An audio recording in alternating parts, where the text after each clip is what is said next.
čo teda v tom povolaní farmaceuta lekárnika povedal, je tu niekto, koho bavia prírodovedné predmety?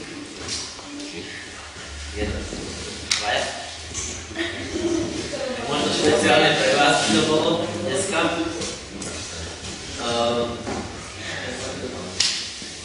Najprv by som vám povedal, ako prebieha vlastne to štúdium a potom niečo z uplatnenia a potom nejaké otázky, keby ste mali. Vlastne štúdium farmácie je postavené na takých dvoch základoch, chémie a medicínskych disciplínách, biológia a farmakológia. Takže ak vás bavia chémia a biológia, tak je to možnosť pre vás. V podstate celé štúdium v veľkej časti je zamerané na tie chemické prvky, teda chemické aspekty, či už anorganika, organika, analytika, biochémia. To je ten základ, na ktorom potom začína ďalšie štúdium tých disciplín, ktoré súvisia s liečivom a liekom. Teda o účinku liečiv v organizme, o aplikačných formách, o danom chemizme lieku, ale liečiva. Takže v podstate štúdium je, povedzme, trošku ťažšie, ale môžem povedať, že veľmi pekné a zaujímavé. No a keď školu skončíte zdravne, tak sú rôzne cesty, ktorými sa môžete vydať. Lebo uplatnenie po štúdiu farmácie je široké. Také najznámejšie a pre ľudí je pozícia lekárnika v verejnej lekárni, kam často možno chodíte. Potom je to možnosť v nemocničných lekárniach, v rôznych farmaceutických firmách na rôznych postoch. Potom je možnosť uplatnenia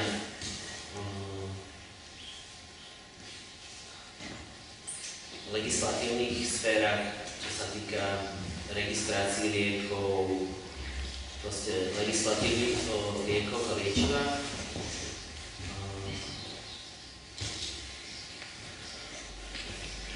To by bolo asi tak z toho uplatnenia. A skôr by som chcel hovoriť o tom, čo robím ja ako pozícia lekárnika. Možno máme taká najznámejšia pozícia pri okienku, že príde pacient, čo ide do lekárne a komunikuje s lekárnikom a niečo dostane. To je jeden aspekt práce lekárnika v lekárni, že expeduje. Nepredáva, ale expeduje. Lebo medzi ľuďmi je to také zaužívané, že predávač, ale ťažko povedať, či predávač s takými vedomostiami, ale akokoľvek. Takže expedícia na voľný predaj, na predpis. Potom v zákulisí, čo už ľudia nevidia, je príprava individuálne robených liekov, či už sú to mastie, rôzne roztoky, proste najčastejšie od kožných lekárov, dermatologov, čiže v laboratóriu príprava liekov týchto. A potom v neposlednom rade je to objednávanie a zabezpečovanie chodu lekárne, čo je ešte taká ekonomická činnosť, že napríklad v našej lekárni sa počas dňa 5-krát objednáva, lebo ten pohyb liekov je dosť veľký, takže počas dňa musíme tie množstva doplňať.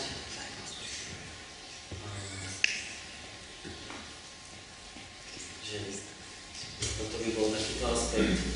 Potom možno som ešte chcel povedať o takých úskaliach, alebo ťažko takých problematických situáciách, ktoré môžu nastať pri expedícii keďže je to práca s ľuďmi, tak ľudia sú rôzni a rôzne situácie môžu nastať od milých až po extrémne, vypeté a až také, kedy vám môžu pekne vynadať. Takže sú to rôzne situácie. Takže pozícia lekárnika je vedieť poprvé dobre komunikovať s pacientom, lebo čo aj mám možnosť za ten čas, čo robím, pozorovať je, že veľa pacientov chodí k nám a povedom, že sa stretli s takým dobrým prístupom ľudským. V podstate asi v každej sfére dôležité vedieť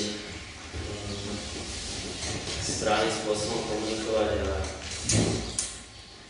ponúknuť tie služby, ktoré na danom poste sa od vás očakávajú.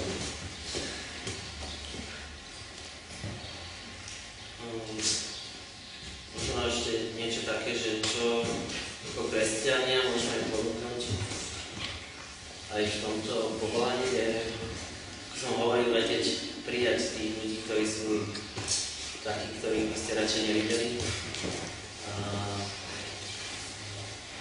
v neposlednom rade je vedieť aj s takým, nazviem to, otvoreným srdcom poradiť a ochotou. Lebo nevždy má človek na to chuť aj náladu. Čiže v prvom rade je to taká pozícia, že okrem tej odkladnej stránky aj aspekt toho ľudského.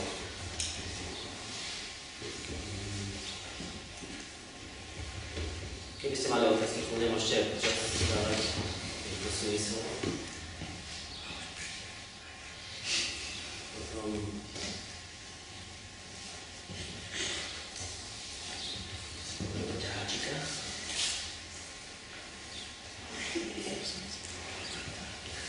Potom treba si uvedomiť, že farmaceut je zodpovedná úloha aj v tom, že je vlastne posledný v reťazci, kedy liek od výroby lieku až kým sa dostane k pacientovi, on je posledný, ktorý dáva liek pacientovi.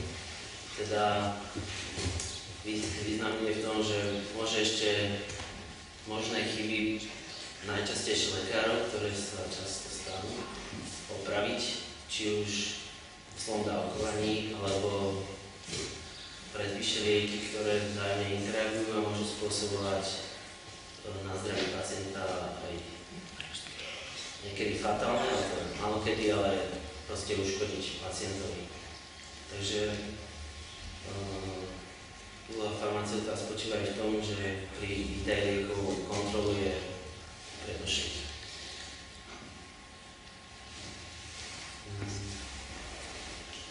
To by bol taký základ, keby ste sa chceli niečo spýtať. Môžem otázku? Ja.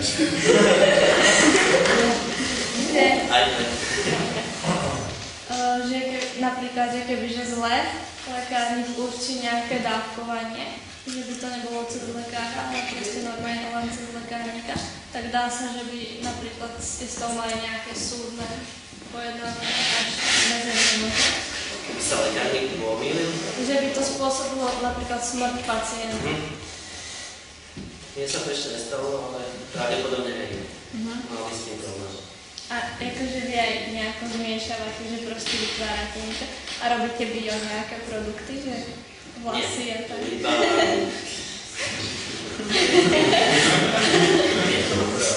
Nie, produkty. Iba rôzne masti a roztoky. Najčastejšie od tých možných lekárov sa dávajú. A potom na čom to skúšate? Na čom skúšame? Akože, že jak vidíte, že presne, že áno, je to dobrá masť, že vyskúšate to na sebe?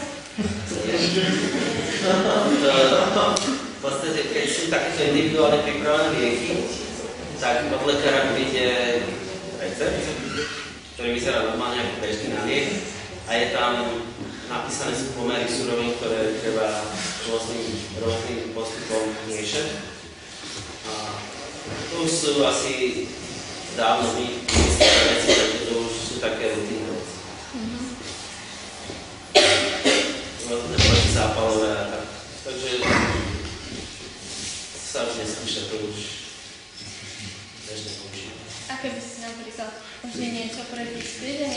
trošku dali o niečoho viac, tak potom tam sa musí vyhodiť, keď je napríklad už posledné štádium nejakej výroby. Závisí, čo znamená horšie. No tak ešte, že by to bolo možno trošku rizikové. To sa, aspoň u nás sa to nestalo, takže neviem. Ale keby sa stalo, takže určite by sa to nemohlo použiť. Lebo zdravie pacienta musí byť na to bezpečnosť.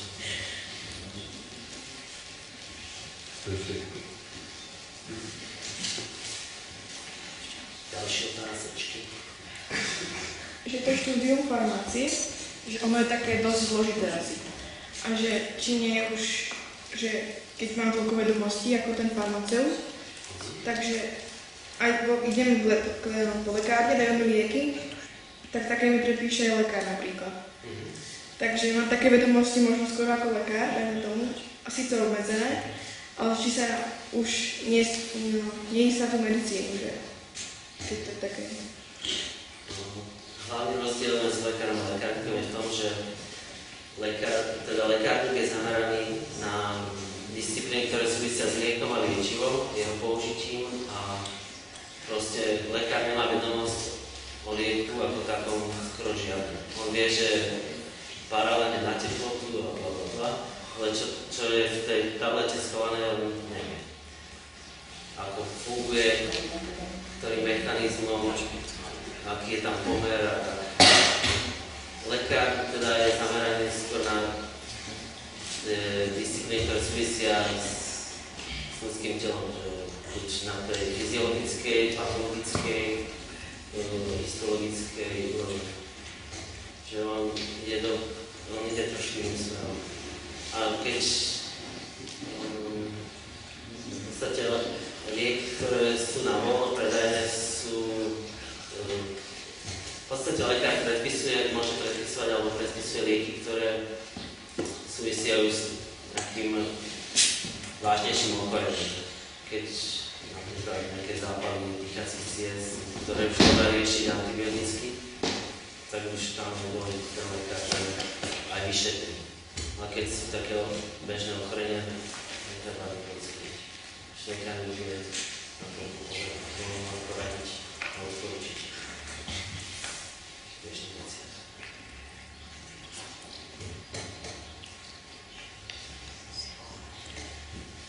Môžem sa aj spýtať?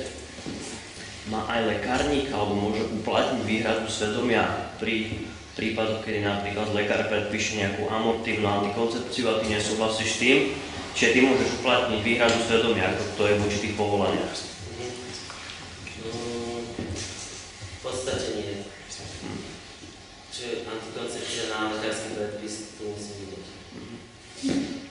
Ja to doplňujúco, ja som zase práve, že sa stretol s jedným lekárnikom, ktorý tvrdil, že človek môže prísť do takého konfliktu so svedomím, že človek tam príde, je ten mladý človek roztiahnuté z rodičky a tvári sa, že proste tento recept má od lekára a že to potrebuje napríklad na spanie.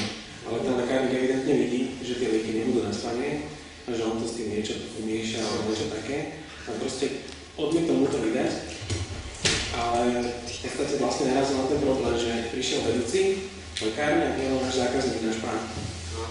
Dosť často sa stáva, že takýchto, že majú falošné recepty. Že bežný človek to nerozozná, ale keď každý deň chodím do styku s tým receptom, tak vidno tam už také známky, že je to falošné. To sú taký na ten pseudoefedrín a takéto klarináce, repetácie. Takže dosť často sme mali nejakých 10 takých receptov určite už. Čo potom? Čo si pamätám raz povedal, že zakývajte do kamery a okamžite utekajte od zálenej policii. Sa rieši takto. Akože tomu zákazníkovi? Áno. A niekto sa aj byl, že nie, že to je prázdny recept a vlastne. No tak moc mu to nepomohlo. My sme určite nedali. A keď chodia hlavne na ten stop grip, tak nejaké 2-3 balenia, z toho sa dá izolovať, tak sa do efedrín. To si treba povedať. tak tiež dáme na najvyššie. Takže nepredajte. A tu, čo si sa ty pýtal, že tu amortívnu, tak tá je voľnopredajná, tak to nevydáva. Jasne.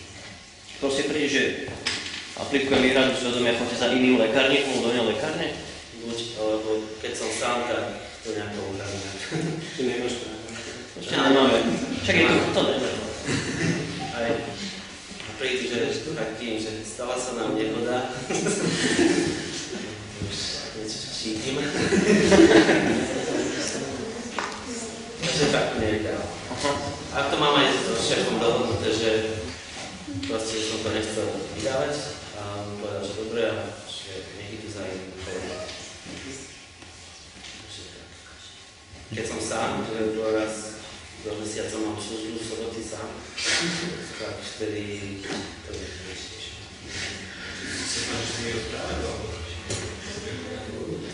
Odporúčim ich asi niekde väčšinu vašu. Takže tak. Ešte nejaké otázky?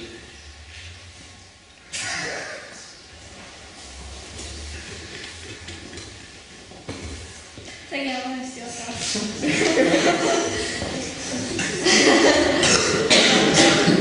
Ja som športovec. A že som športovec a ja musím napríklad posielať každý liek. Ja neviem, napríklad Paralan. Ten väčší, nie 500, ale ten väčší ešte. Väčšina. No tak. Taký balgín, dajme to Paralan. No, to je No.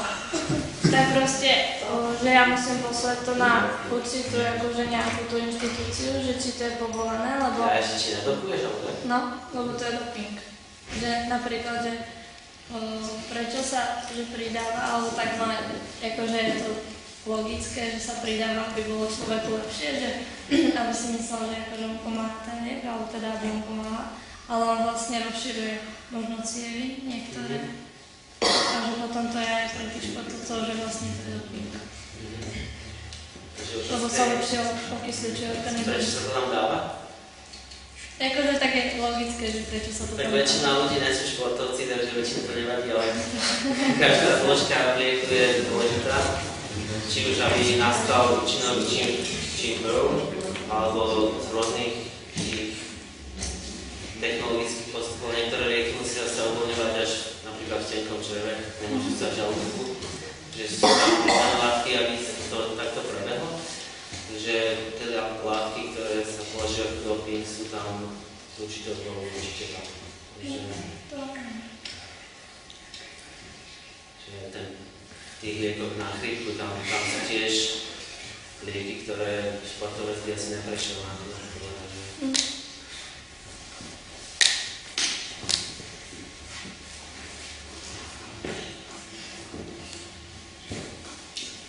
Ešte niečo.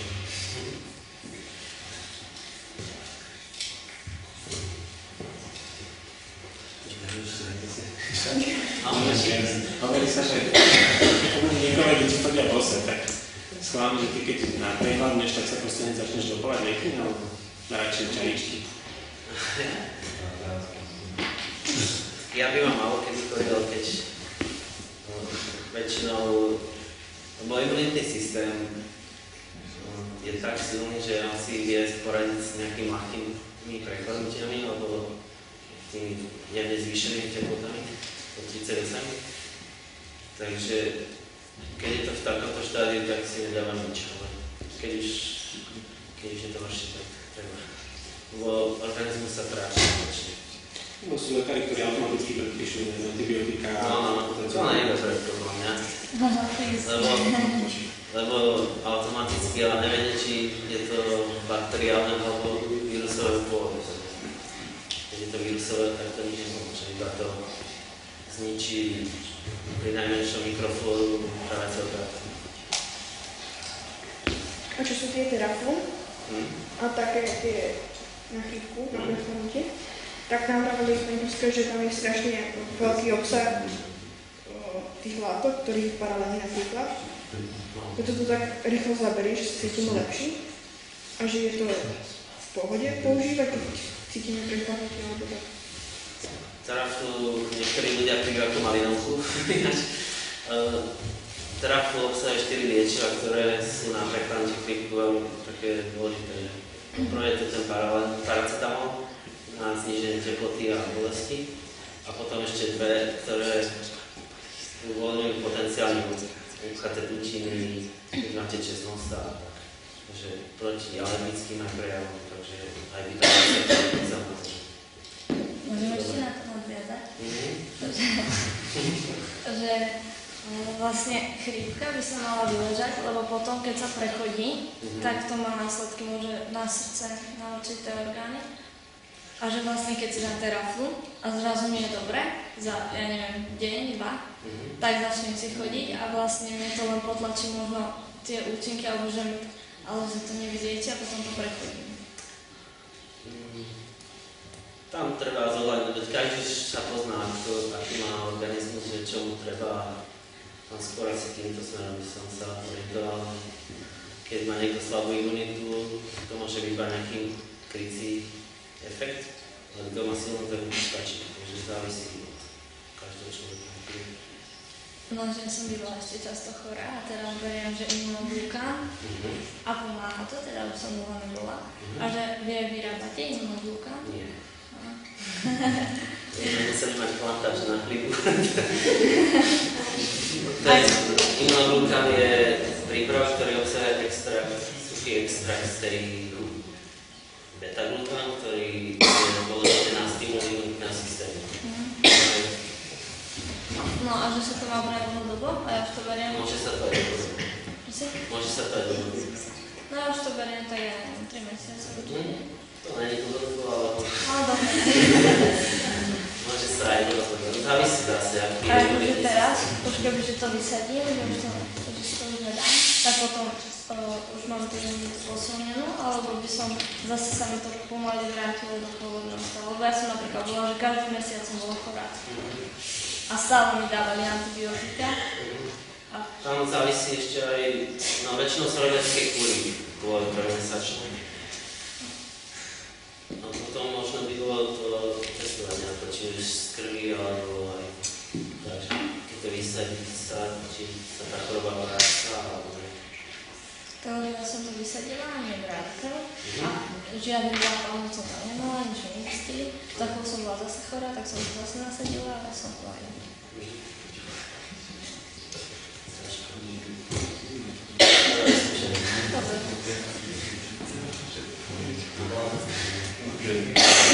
Ešte to uzvedel, že sú aj stredné školy farmaceutické a že či je lepšie ísť na strednú školu farmaceutickú a potom na vysokú alebo z gymnázia, že keď ste išli z gymnázia do farmaceutickú vysokú a niekto išiel do strednej, že či ste neboli nejako obudení.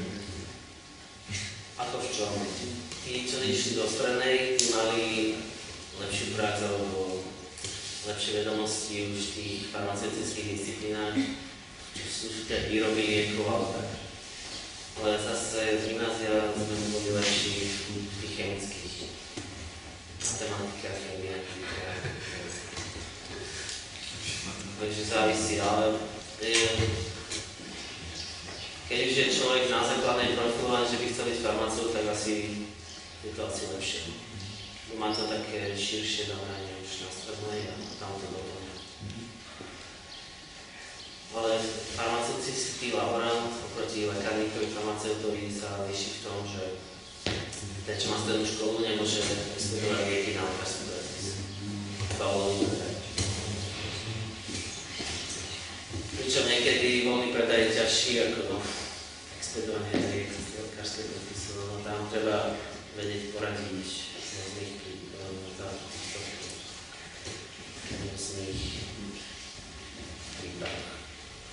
sa vyskytnú. Nejaká podmička? Ak nie, môžeme si ukončiť. Ďakujem pekne, Majovi.